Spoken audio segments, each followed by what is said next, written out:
In terms of overall holdings from the large boys, okay, the ETFs, the companies, the public trade companies, the countries. In case you're wondering, out of the total supply, these guys already hold over 10% of the overall supply.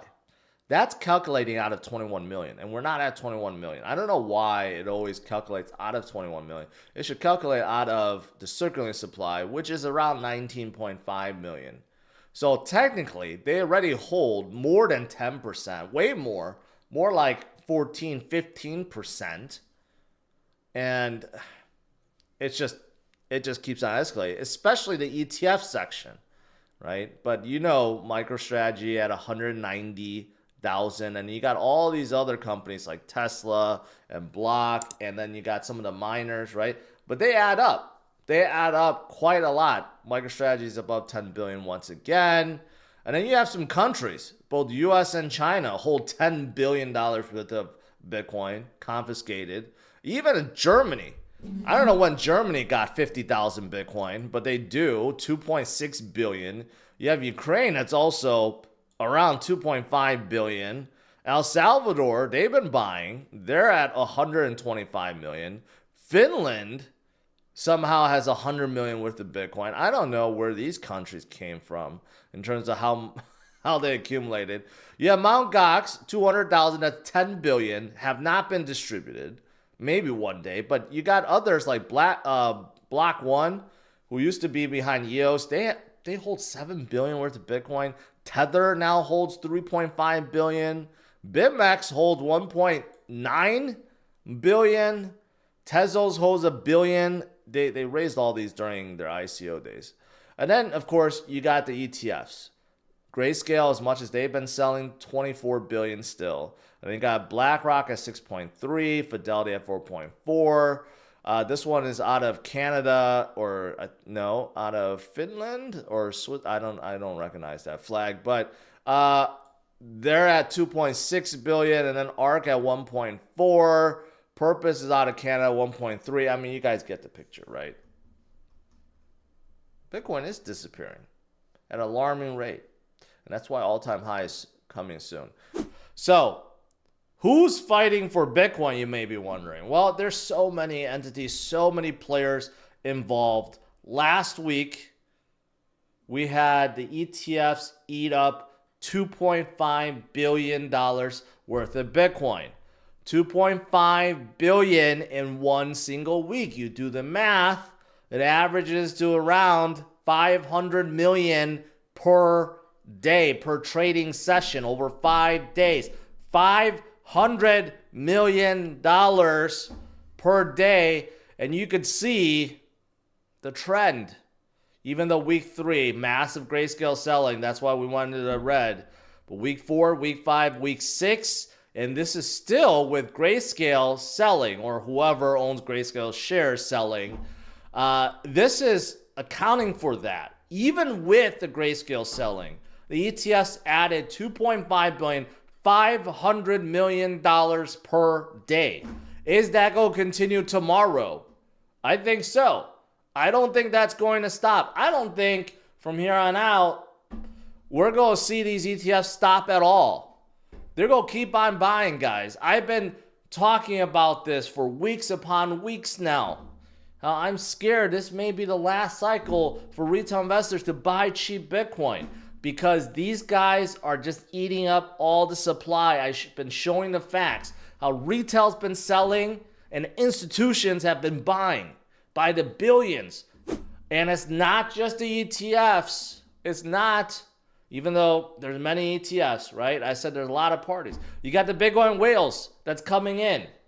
Okay, these are, I don't know who.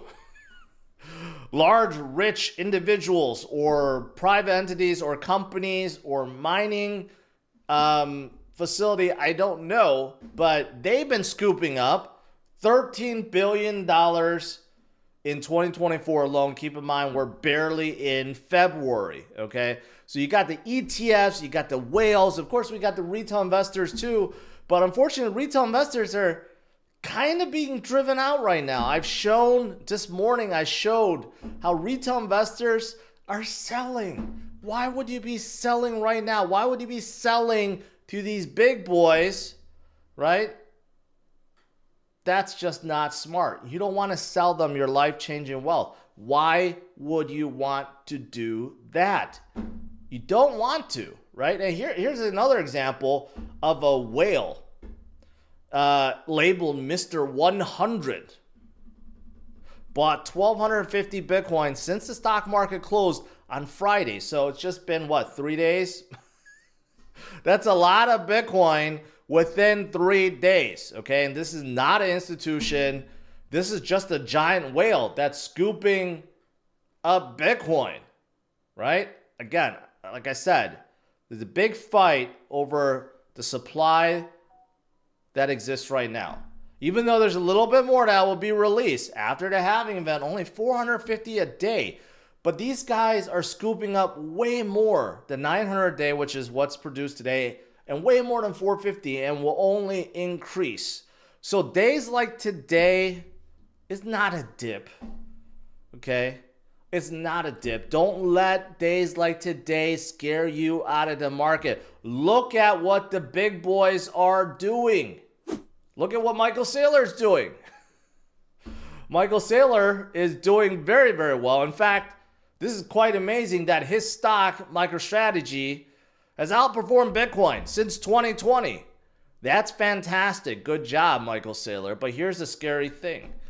As much as he accumulated 190,000 Bitcoin, the ETFs already hold more, way more, in such a short amount of time. It took Michael Saylor, what, 3.5 years to accumulate 190,000 Bitcoin, which is impressive, and he's up like $4 billion. It took BlackRock 3 weeks to get to 120,000 Bitcoin, even though they're not quite up there yet, but within a few weeks, they'll be tied. And if you add the other ETFs, they're already way above MicroStrategy, right? That's how fast things are moving. It's not just Michael Saylor, too. Even Ricardo Salinas, one of the Mexican billionaires, he tells everyone to buy Bitcoin, too. All these self-made billionaires, tycoons of industry, they're all telling people, hey, go buy Bitcoin, especially if you distrust the government, you hate inflation, you want something that's going to make you a boatload of money. If you like any of these things, then you turn to Bitcoin, right? Even the billionaires are turning to Bitcoin, and they're buying up too, right? So there is definitely a fight going on, guys. Don't be scared out of the market. Don't sell your life-changing wealth to one of these other boys that don't really need it. They already have life-changing wealth. I know you guys are building up your life-changing wealth. You don't want to prematurely give that dream up.